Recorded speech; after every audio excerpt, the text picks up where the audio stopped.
Yang ditanya 2 orang. Kalau enggak Gus Bahak, Gus Kausar. Saya hitung sampai 10, enggak ada pertanyaan, kita tutup dengan doa. 1, 10. Ada yang 2 mawon nggih, pertanyaannya 2. 1, monggo. Yang perempuan, saya ingin yang perempuan, monggo. Sudah 2. Silakan.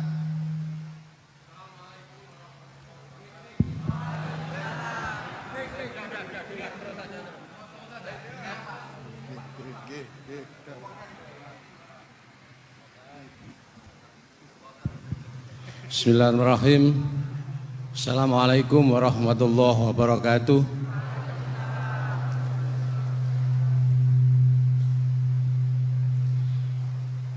Yang saya ingin tanyakan kepada Gus Bahak, saya itu sering ngaji lewat YouTube panjenengan Gus.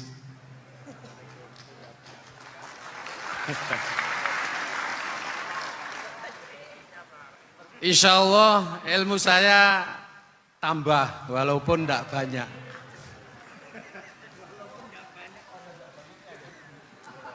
Yang saya tanyakan, nopo ilmu kula niki barokah?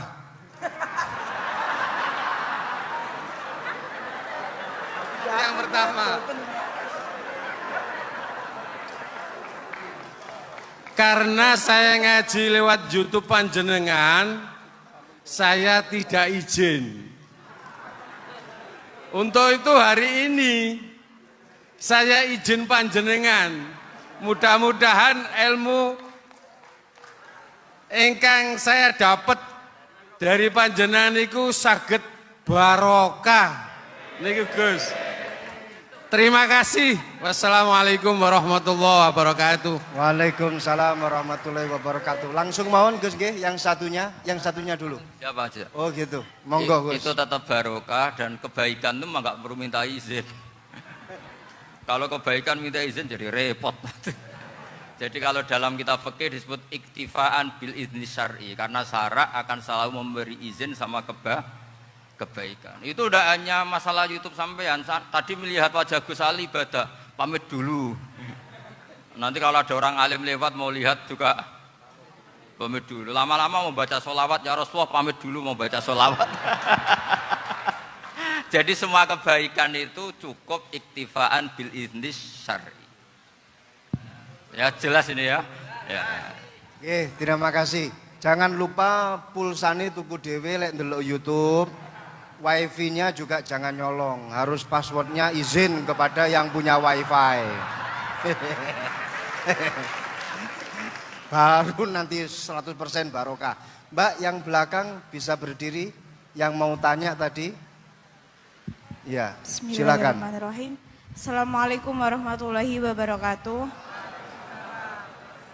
Mohon izin Yai Gus, saya di sini mau tanya, selain sebagai pelajar santri, saya juga sebagai seorang mahasiswi di salah satu universitas di Surabaya. Yang saya tanyakan sebagai pemuda milenial, kita semua tahu bagaimana keadaan demokrasi negara Indonesia saat ini. Yang saya tanyakan, bentuk dari hubul waton minal iman. Hubul waton di sini, bolehkah saya sebagai seorang mahasiswi menyuarakan pendapat saya, berjuang bentuk ijtihad demi keadilan berupa demonstrasi?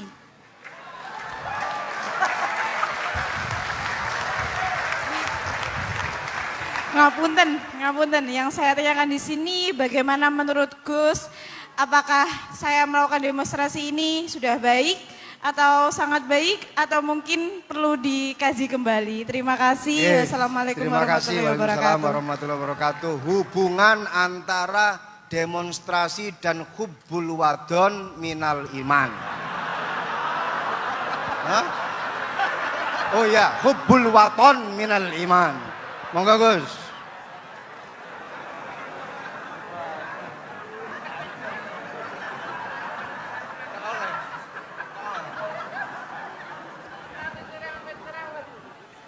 Ini benar-benar ahli. Begini kan demonstrasi itu kan makna pokoknya itu kan apa? Memperlihatkan. Makanya demonstrasi kekuatan maknanya ya show ya, memperlihatkan satu apa? Kekuatan. Sehingga kalau dalam Islam itu ya fleksibel, asal itu tidak merugikan orang lain, tidak anarkis, tidak mandarat bagi kelompok lain tentu boleh. Bahkan kalau tidak apa? Menyuarakan suara kita tentu dengan cara-cara yang tetap Islami ya.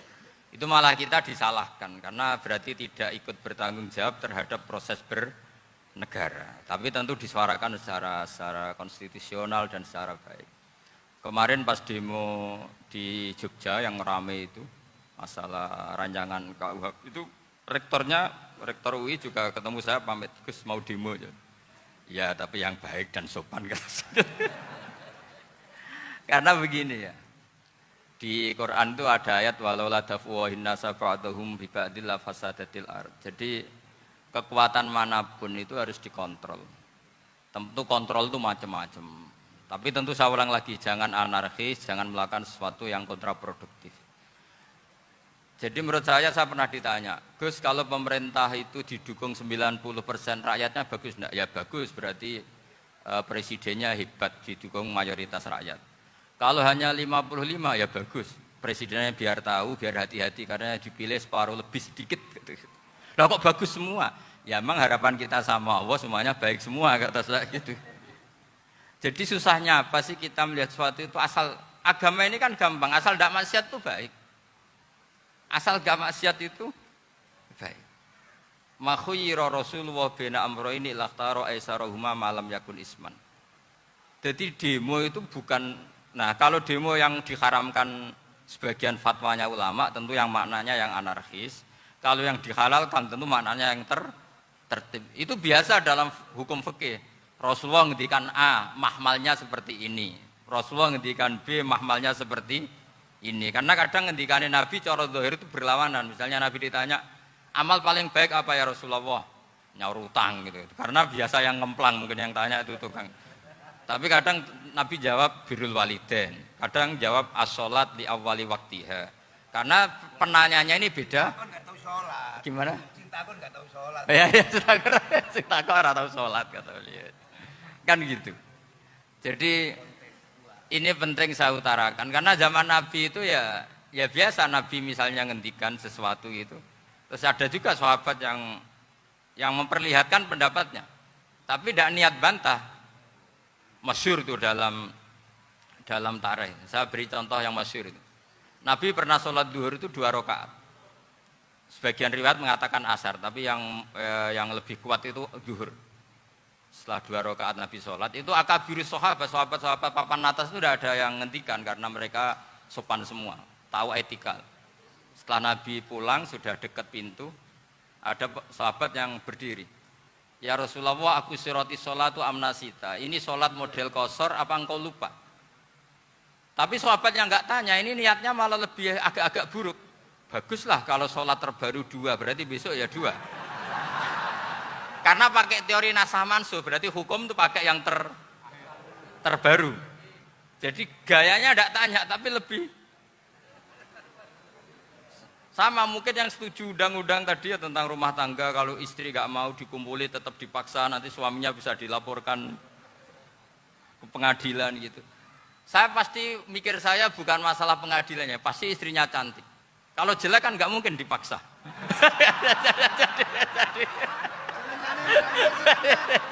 Ini ketularan. Jadi saya cara berpikir tuh, jadi tak pikir lucunya saja, bukan pikir serius. Ketularan ya sudah ketularan ini. Karena keburukan itu mudah nular.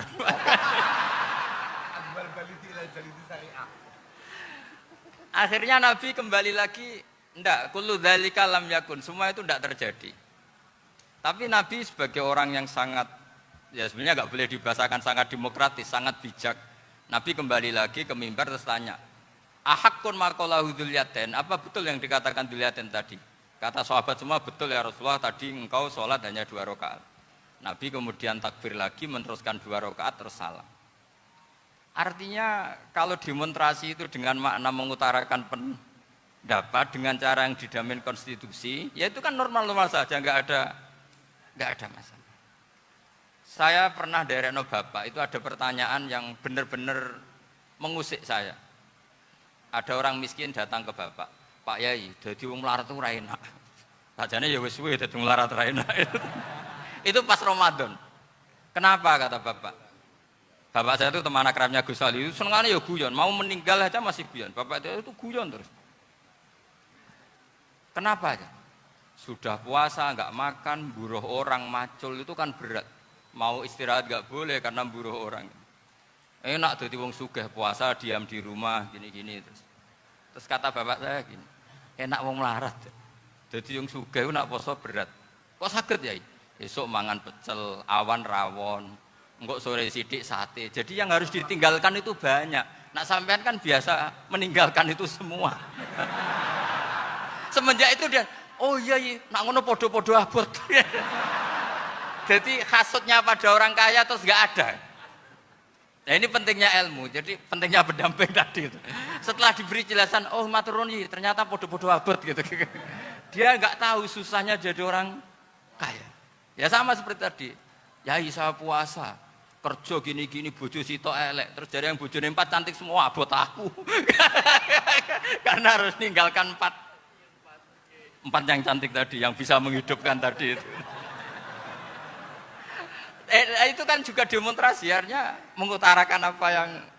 Jadi itu saya pikir seperti itu. Ya ini, pokoknya gitu aja. Assalamualaikum.